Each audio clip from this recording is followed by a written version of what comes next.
안녕하십니까. 저는 좋은삼성병원 정형외과에서 근무하고 있는 진홍기 과장입니다. 오늘 무릎 수술하시고 이제 관절경 수술, 그 다음에 인공관절 수술 하시고 나서 재활하는데 많은 궁금증이 있으실 텐데, 저희가 이제 재활 단계에서 근력 강화와 이제 관절 운동 범위 회복을 위한 재활 운동을 하시면서 이제 보행, 그 다음에 이제 계단, 이제 간단한 등산 이런 것들을 시도를 해볼 수 있습니다. 그래서 오늘 저희가 병원에서 이제 일상생활을 하면서 할 수 있는 운동, 이제 야외에서 보행이나 이렇게 트랙 같은 거를 걸으면서 할 수 있는 운동, 간단한 이제 트레킹 코스 이런 것들을 병원 주변에서 할 수 있는 장소들이 있어서 제가 이제 일상생활에서 하는 운동과 같이 이렇게 함께 소개해 드릴 수 있는 자리를 오늘 가져보도록 하겠습니다.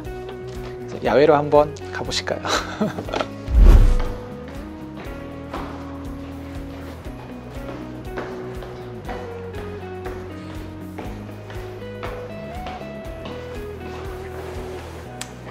네, 저는 평상시에 이제 계단 오르기를 하고 있습니다. 직장 생활 하면서 중간중간에 운동할 수 있는 방법을 좀 찾아봐야겠다 해서 시작을 하게 되었는데요. 2019년부터 지금까지 하고 있는 것 같습니다. 계단 오르기는 여러분들 다 아시다시피 여러 가지 장점들이 있습니다. 그래서 첫 번째로는 심폐기능을 향상을 시키고요. 그 다음에 대퇴사두근이 우리 몸 전체 근육의 약 30% 정도를 차지하는데 근력 운동이 됩니다. 그 다음에 우리 무릎 관절염이 있는 환자분들한테 무릎 하중이 관절이 아닌 근력으로 분산이 되게끔 함으로써 관절염을 예방하고 오래 사용할 수 있도록 도움을 주고 있습니다. 그 다음에 한 발로 올라갈 때 균형을 잡아야 되기 때문에 균형 감각 강화에도 도움이 되는 일석사조의 효과가 있습니다. 그래서 여러분도 일상생활에서 조금씩 계단 오르기를 해보시는 것을 추천드립니다.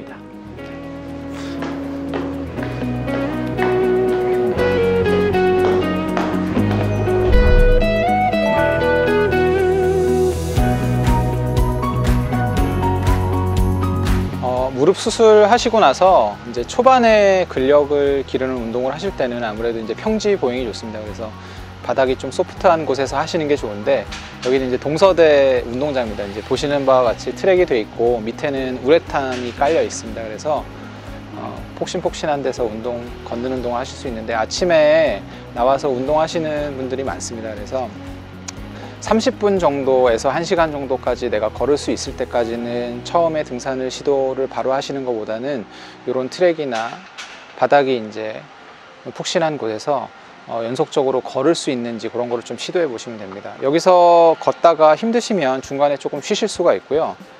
중간에 또 계단도 있습니다. 그래서 이렇게 올라갈 수 있는 계단이 있어서 계단 운동도 중간중간에 병행해 보실 수 있습니다. 그래서 휴식하고 운동하고 그 다음에 연속적으로 어느 정도 걸을 수 있는지를 먼저 이런 데서 운동하시면서 목표를 한 30분에서 1시간 정도까지 지속 보행이 가능한 데까지를 삼으시고 먼저 운동을 시도해 보시는 것을 추천드립니다. 오늘 저희 병원 근처에 엄광산에 좋은 이렇게 트레킹 코스가 있어가지고 오늘 무릎 인공관절 수술하시고 다리 수술하신 분들 재활하시는 과정에서 어느 정도 근력이 회복되시면 경사가 심한 등산은 아니지만 이렇게 가벼운 트레킹 코스로 추천드릴 만한 좋은 코스가 있어가지고 소개해 드리려고 이렇게 오늘 아침에 직원분들과 같이 왔습니다. 자, 출발해 보실까요? 오늘 가실 코스는 임도인데요. 그래서 이렇게 비상시에나 이럴 때 차량이 통행할 수 있게끔 길이 다 나 있습니다. 그래가지고 경사가 좀 완만하고 우리가 트레킹으로 걸을 만한 도로입니다. 그래서 일반 등산로는 경사도 좀 심하고 바위도 많고 그래서 등산할 때 이제 충격이나 이런 게 많이 갈 수 있는데, 임도로 다니시면 좀 완만한 경사에 도로가 잘 나 있기 때문에 좀 안전하게 트레킹 하실 수 있는 것 같습니다. 한번 가보시죠.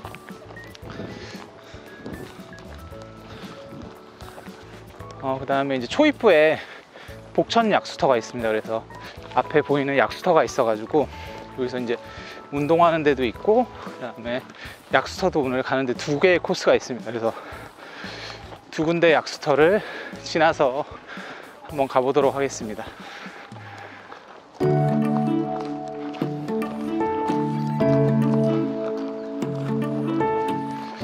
이 엄광산은 이제 이 임도가 저쪽에 동의대에서부터 쭉 이쪽에 구덕 터널이 있는 데까지 쭉 연결이 되어 있습니다. 그래가지고 중간까지만 올라오시면 그 다음부터는 이렇게 일정한 중간 고도에서 수평으로 이렇게 트레킹 코스로 완만하게 다니실 수가 있습니다. 그래서 조금만 올라가시면 그 다음부터는 평지랑 비슷하게 걸어 다니실 수 있습니다. 이렇게 올라가시려면 힘드시지 않으세요?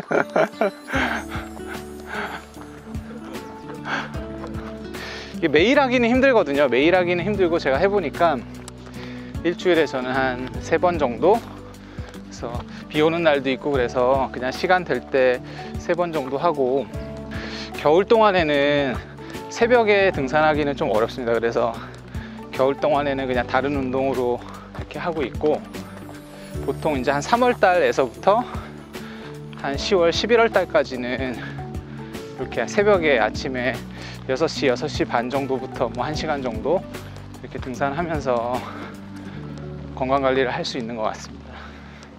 가면서 좀 말씀드리면, 인공관절 하신 분들은 기본적으로 이제 하지 마셔야 되는 운동이 이제 충격이 많이 가는 운동입니다. 그래서 뛰는 거, 러닝이라든가 과격한 운동, 그 다음에 등산 중에서도 이렇게 내려갈 때 경사가 심한 데는 내려가면서 이렇게 계속 반복적으로 충격을 줘야 되기 때문에 인공관절 수명에도 안 좋고, 그 다음에 근력이 조금 떨어지신 경우에는 넘어지거나 이런 문제들도 있기 때문에 이제 부드럽게 하실 수 있는 운동이 좋아서, 등산을 이제 해도 되느냐, 근데 하셔도 되는데 등산 코스 중에서 완만한 코스랑 트레킹 코스를 하시는 게 제일 좋습니다.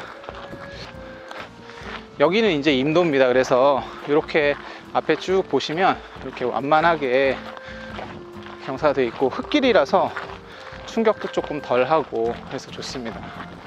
지금 이 도로는 이제 임도고, 이게 저쪽에 동의대에서부터 저희 이쪽에 동서대 주례동을 지나가지고 이쪽에 학장까지 쭉 연결되어 있습니다. 그 다음에 여기서 이제 산을 타고 올라가면 구덕산 위에 있는 꽃마을로 해서 구덕산으로도 올라갈 수 있고 코스가 다양합니다.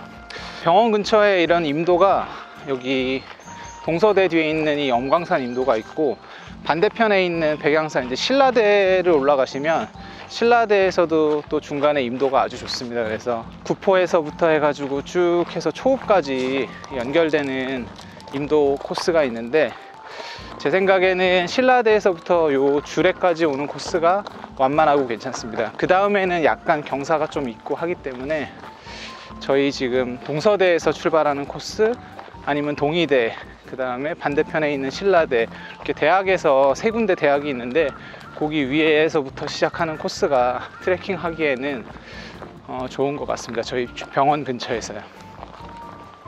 이제 이쪽으로 올라가실게요. 좌측으로. 제가 2년 전부터 등산을 시작했는데 여기가 처음에는 다 깔려 있진 않았거든요. 근데 이제 지자체에서 계속 보강을 하고 점점점 야자수 매트 깔린 데를 확장 공사를 해주셔가지고 지금은 오늘 가는 코스에 대다수가 이렇게 매트가 깔려 있습니다. 야자수 매트는 충격 흡수의 장점도 있지만, 이게 비가 오거나 그래도 이렇게 진흙이나 이런 것도 안 묻고 물도 튀지도 않고, 그 다음에 그렇게 미끄럽지 않습니다. 그래서 충격 흡수 외에도 이렇게 미끄러져서 넘어질 수 있는 것도 예방을 해주고, 그래서 건강하게 걷는 데는 많은 도움이 되는 것 같습니다. 이쪽은요, 코스 위주로 그냥 쭉 보면서 가시고, 네. 저쪽에 가면 사람이 거의 없어요. 저희 네. 오늘 이따 갈 코스에 그쪽에서 가서 좀 얘기 좀 하고 이렇게 해보겠습니다.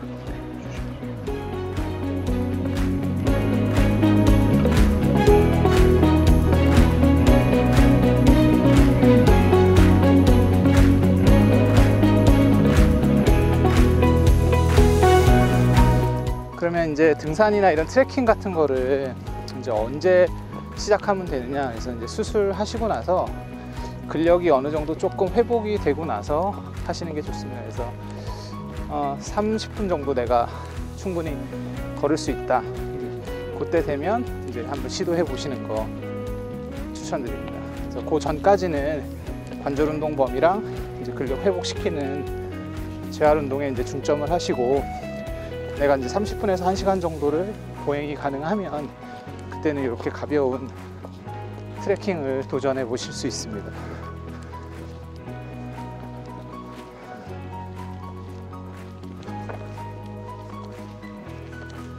요즘에 도심에서 생활하시다 보면 새소리 듣기 어려운데 여기 새소리 진짜 많이 들립니다.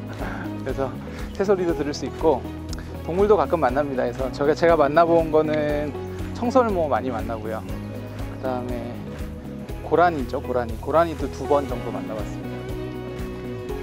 해질 무렵에 만나는데 서로 너무 놀래가지고 그래서 이제 어두워지면은 등산을 안 하고 있습니다. 예전에는 저녁에 해지고 나서도 길이 워낙 좋아서 저희가 시도해 봤었는데 가끔 이제 그런 상황도 생기고, 그래서 여기서 이제 위쪽으로 가시면 정상 코스고요. 이제 이쪽으로 가시면 꽃마을로 해서 이제 구덕산 쪽으로 넘어가는 거고, 여기가 이제 엄광산 유아 숲체험장 근처인데 여기 보시면 이제 이쪽 공원으로 길이 잘 나 있습니다. 오늘은 이쪽으로 한번 가보도록 하겠습니다.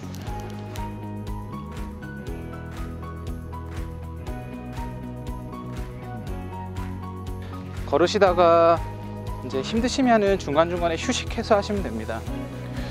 등산이나 이런 거 트레킹 시도하실 때 이제 중요한 게 처음부터 꼭 완주하실 필요 없습니다. 그래서 본인이 하실 수 있는 만큼만 하시면 되거든요. 그래서 처음에는 뭐 10분에서 20분 정도만 먼저 시도해 보시고, 하고 나서 크게 무리가 없으면 시간을 조금씩 늘려가시면 됩니다. 보시면 경사가 완만해서 되게 이제 계단 정도 올라가실 수 있는 근력이면 충분히 시도해 보실 수 있습니다.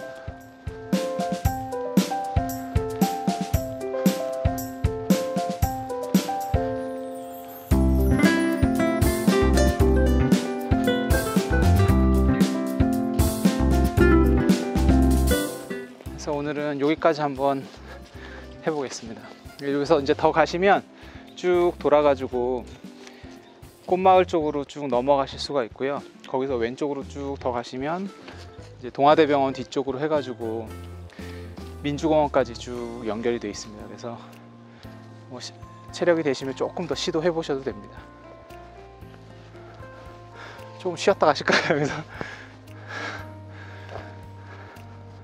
등산을 시작한 거는 사실 뭐 이렇게 건강관리 하는 것보다는 원래 한라산 설산을 한번 좀 보고 싶어서, 이게 TV에 나온 거 보기에 너무 예뻐서 저거를 가봐야겠다 이렇게 했는데, 거기가 한 1955m거든요 한라산이. 근데 운동을 안 하다가 한 번에 가기가 힘들잖아요. 그래서 조금 연습을 하다 가야겠다 이렇게 해가지고 병원 뒤에 있는 산, 이제 뭐 퇴근하고 나서 여름에는 8시까지 할 수 있으니까 뭐 한 번씩 올라가고, 그 다음에 이제 그러다가 이제 새벽으로 바꾸고 뭐 이렇게 하면서 이제 하게 됐는데 너무 좋아가지고 이제 계속 하고 있는 것 같습니다. 그래서 꼭 이 운동을 하셔야 되는 건 아닌데, 뭐 헬스장이 맞는 분도 있고, 그 다음에 이제 뭐 이런 트레킹 같은 거나 등산이 맞는 분들도 있는데, 자기가 좀 지루하지 않고 지속할 수 있는 운동을 그래도 일주일에 한 2번 정도만 해서 3번 정도만 해도 건강관리 하는데 많은 도움이 되는 것 같습니다. 저도 등산하기 전이랑 해가지고 지금 보니까 한 12kg 정도 체중 감량이 됐거든요. 천천히 한 1년 반 동안 했습니다. 한 3-4kg 빼고 또 한 3개월 유지하다가 또 3-4kg 빼고 해가지고 천천히 단계적으로 나눠가지고 한 12kg 정도 빼고 나서 지금 한 1년째 유지 중인데, 계속 이제 주당 2-3회만 하니까 이게 잘 유지되는 것 같습니다. 이제 등산 스틱 사용하는 방법에 대해서 간단하게 알려드리겠습니다. 이제 주로 보시면 근력이 부족하니까 앉았다 일어날 때 뭘 짚고 일어나고 대부분 한쪽을 사용하시는 분들이 많은데, 등산 스틱은 이제 양쪽 사용하시는 게 좋습니다. 이게 힘을 분산하는 효과도 있는데, 이게 인공관절 하신 분들이 균형 잡을 때 넘어지지 않게 양쪽을 쓰시면 훨씬 더 안정감이 있고요. 등산 스틱의 높이는 이제 옆에서 봤을 때 팔꿈치가 이렇게 90도 정도 되는 게 제일 좋습니다. 그리고 뭐 일반적으로 얘기하는 거는 올라갈 때는 조금 짧게 하는 게 좋습니다. 왜냐면은 이게 너무 길면은 몸이 이렇게 뒤로 넘어가니까 뒤쪽으로 넘어질 수가 있어서 약간 짧게 세팅을 하면 올라갈 때는 이렇게 잡고 올라가면 되고요. 반대로 내려갈 때 짧으면 앞으로 많이 숙여집니다. 그래서 약간 길게 해서 잡고 이렇게 내려오는 게 좋고, 손잡이를 잘못 사용하시는 분들이 많은데, 손잡이는 이 고리를 밑에서 위로 올려서 이렇게 잡으시면 됩니다. 그래서 밑에서 위로 올려가지고 요거는 이제 요 손잡이 스트랩에 그냥 내가 체중을 실었을 때 이렇게 손이 걸릴 수 있도록 이렇게 하면 등산 스틱을 꼭 잡지 않거나 해도 여기서 체중이 실립니다. 그래서 양쪽을 하시면 되고, 이게 보통 하지 근력 운동만 하시게 되는데 등산 스틱을 쓰면은 상체 운동도 같이 되니까 상체 운동 근력을 기르는 데도 조금 도움이 됩니다. 그리고 이렇게 넘어졌을 때가, 이게 반대로 끼면 문제인데 넘어졌을 때 이렇게 안쪽으로 넘어가면서 이게 걸리거나 이런 문제점들이 없어서 밑에서 위로 껴서 이렇게 말아잡는 걸로 이렇게 해서 스틱 자체는 가볍게 잡으시면 되고, 힘을 쓸 때나 내려갈 때는 뭐 위에서 지탱하거나 아래에서 이렇게 지탱할 때만 선택적으로 힘 줘서 사용하시면 됩니다. 뭐 특별한 사용 방법이 있는 건 아닌데, 아까 말씀드렸던 이제 팔꿈치 각도, 그 다음에 요걸 잡는 방법, 그 다음에 이제 올라갈 때는 조금 짧게 쓰고 내려갈 때는 약간 길게 쓰고, 양쪽을 동시에 이제 같이 쓰시는 게 이제 안정성이 있고 넘어지지 않고 균형을 잡는 데 도움이 되니까 그 정도 참고해 가지고 쓰시면 되겠습니다. 네. 트레킹이나 등산할 때 제가 이제 또 해보니까 중요하다고 생각되는 부분이 트레킹화를 잘 선택하는 게 중요한 것 같습니다. 이제 보통 등산화는 접지력의 위주로 선택을 하시기 때문에 안 미끄러지는 신발, 그 다음에 발목이 좀 높은, 발목을 접지르면 안 되기 때문에 그런 등산화를 선택을 하시는데, 트레킹 코스는 굳이 그렇게 하실 필요는 없고요. 쿠션감이 좋은 거를 선택하시면 됩니다. 그 다음에 이제 발에도 관절염이 있거나 무지해반증 이런 것들이 동반되신 분들이 많아서 약간 본인이 여러 개의 트레킹화를 신어 보시고 그 중에 쿠션이 좋고 발에 잘 맞고 보행할 때 편한 거를 꼭 선택을 해 보시길 바랍니다. 아무래도 운동화보다는 제가 사용해 보니까 요즘에 등산 용품을 생산하는 업체도 많고, 그 다음에 워낙 잘 나와서 그 중에 자신한테 잘 맞는 거를 선택해서 사용해 보시는 거 추천드립니다. 참고로 제가 이제 재작년에 지리산을 등산을 했는데, 하고 나서 내려올 때 무릎 통증이 생겨서 그 다음부터 이제 여러 가지 자료들을 찾아봤습니다. 그래서 이제 등산화도 찾아보고 그 다음에 이제 등산 스틱 사용법도 배우고 이렇게 됐는데, 그 두 번째 가보니까 지리산을 갔는데 내려올 때 등산 스틱 사용하고 하니까 통증이 하나도 없습니다, 무릎에. 그리고 그다음에 이제 장시간 등산을 했을 때 마지막에는 힘들어서 등산을 못하기보다는 발바닥이 아파가지고 등산을 계속 하기가 어렵더라고요. 4-5시간 이상 지나니까. 근데 트레킹화를 바꾸고 나서는 또 그런 문제가 해결이 됐습니다. 그래서 그전에는 잘 몰랐었는데 이렇게 등산 스틱의 사용법이나 트레킹화 중에 자신한테 잘 맞고 쿠션감이 있는 거 선택하는 게 해보니까 통증도 없어지고 훨씬 더 편하게 할 수 있어서 그런 걸 잘 찾아서 고려해 보시기를 추천드립니다. 객기에 네. 등산을 막 뛰어 올라가고 이런 거는 괜찮나요? 그러니까 언제요? 그러니까 인공관절 하신 분들은 하시면 안 되죠. 젊은 사람들은 괜찮아요. 괜찮아요. 그리고 관절염이 있어도 운동하기는 하셔야 돼요. 왜냐면은 안 하시면 근력이 떨어지기 때문에 어쨌든 운동을 조금 하셔야 되고, 그래서 저희가 이제 무릎 인공관절 수술하는 거에 적정한 시기를 고려를 할 때 뭐 끝까지 무조건 다 더 이상 못 걸을 때까지 쓰다가 이렇게 하시는 게 아니라 잘 쓰기 위해서 하는 수술이잖아요. 그래서 내가 한 30분 이상 보행이 안 된다, 그럼 이제 근력 저하가 오기 시작하거든요. 그러면 근력은 떨어지고 관절의 부담은 더 증가가 되고, 그래서 악순환이 되니까 연령, 그래서 너무 고령이 되면 또 수술이 많이 부담스럽고 그러니까 연령이랑 자기 근력 상태, 그래서 이제 일상생활에서 지장이 초래할 정도가 되면 그때는 인공관절을 수술을 해서 정상적인 생활로 복귀하시는 게 더 이점이 많은 것 같습니다. 그래서 이제 수술 시기를 할 때 그런 걸 좀 잘 고려해서 선택을 하셔야죠. 인공관절 수술하고 나서 근력 회복되는 거를 보면 보통 80% 정도 봅니다. 저희가 그 이상은 잘 회복이 안 되거든요. 그래서 너무 근력이 떨어진 상태에서 인공관절을 하시면 하고 나서 이제 무릎 통증이나 이런 거는 많이 줄어드는데 근력 회복이 아무래도 더디고 연령이 많으신 분들은 하고 나서 아무래도 젊으신 분들보다는 운동이나 근력 회복 속도가 상당히 떨어지기 때문에 수술을 하고 나서 일상생활 복귀하는 결과도 차이가 납니다. 그래서 너무 끝까지 쓰시는 것보다는 이제 적정한 근력을 유지하면서 할 수 있을 때 생각해 보시는 게 좋겠습니다. 관절염 환자분들은 가벼운 트레킹. 네. 네.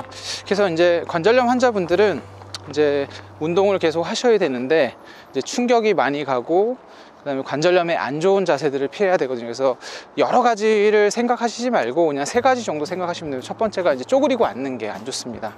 그다음에 이제 2번째는 무릎 꿇는 거.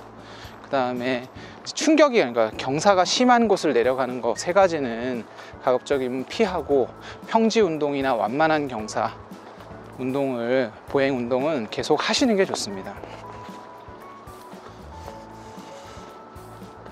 그다음에 이제 체중을 부하하지 않고 다리 근력을 유지할 수 있는 방법들이 몇 가지 있거든요. 뭐 대표적인 게 이제 물에서 하는 운동이죠. 수영이나 이런 거, 뭐 아쿠아로빅 이런 거 다 좋습니다. 그렇게 하셔야 되고, 자전거도 이제 체중을 안 실은 상태에서 하는 거는 뭐 실내 자전거라든가 이런 것들도 괜찮은 운동이고요. 그다음에 이제 보행 운동, 네, 이런 것들이 좋고, 그래서 여러 가지 이제 운동법들이 찾아보시면 있는데, 근력을 어쨌든 유지하고 그다음에 관절 운동 범위를 계속 유지해 나간다는 측면에서 본인한테 이제 맞는 운동, 그다음에 내가 지속할 수 있는 운동을 하시는 게 제일 좋은 방법입니다. 그리고 하지 마셔야 될 거 앞에 말씀드린 3가지, 무릎 꿇는 거, 그다음에 쪼그리고 앉는 거, 그다음에 심한 경사를 이렇게 반복적으로 내려가는 거, 그런 것들은 피하시고, 어쨌든 충격 주시는 게 안 좋습니다. 뛰는 거라든가 어디서 뛰어내린다든가 반복적으로 충격을 주는 뭐 조깅이나 이런 것들은 관절염이 많이 진행된 상태에서 하시는 거는 추천드리지 않습니다.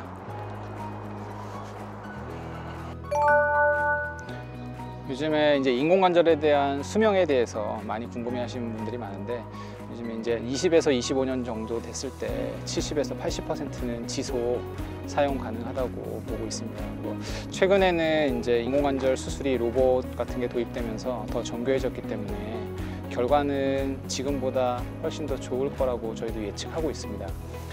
근데 실제로 인공관절을 재수술하는 경우는 인공관절의 수명이 다해서라기보다는 다른 합병증이 생겨서 발생하는 경우들이 많습니다. 이제 감염이라든가 아니면 이제 인공관절 주변에 골절이라든가, 그래서 몸에 감염이 생겼을 때 적절한 항생제 치료 이런 것들을 잘 하셔야 되고, 2번째는 무릎에 주사를 맞거나 침 맞거나 이렇게 침습적인 거는 안 하시는 게 좋습니다. 그리고 꼭 필요할 때는 수술하셨던 선생님과 상의를 잘 하셔서 감염되지 않게 하는 게 제일 중요하고, 그 다음에 넘어지지 않는 게 중요합니다. 골절돼서 재수술 하시는 경우들이 많거든요. 그래서 아까 말씀드렸던 등산 스틱이나 이런 거를 사용해서 균형 감각이 잘 유지돼서 넘어지지 않게끔, 그 다음에 안전한 운동 하시는 게 좋죠. 자전거 뭐 이렇게 야외에서 하는 과격한 활동보다는 내가 조금 조절해서 할 수 있는 운동 위주로 해서 감염과 골절이 되지 않게 하는 방법이 인공관절을 실질적으로 오래 쓸 수 있게 하는 좋은 그런 팁인 것 같습니다. 오늘 저랑 같이 엄광산 트레킹 코스 다녀오셨는데, 무릎 수술하시고 나서 다 운동하고 싶으시잖아요. 그렇지만 이제 무엇보다 안전하게 지속할 수 있는 게 제일 중요합니다. 그래서 앞에 말씀드렸던 우리가 등산을 할 수는 있지만 인공관절이나 무릎 수술을 관절염에 무리가 되지 않도록 완만한 코스, 그 다음에 안전한 코스, 그 다음에 자신에게 맞는 운동을 찾으셔가지고 건강한 생활 하셨으면 좋겠습니다. 감사합니다.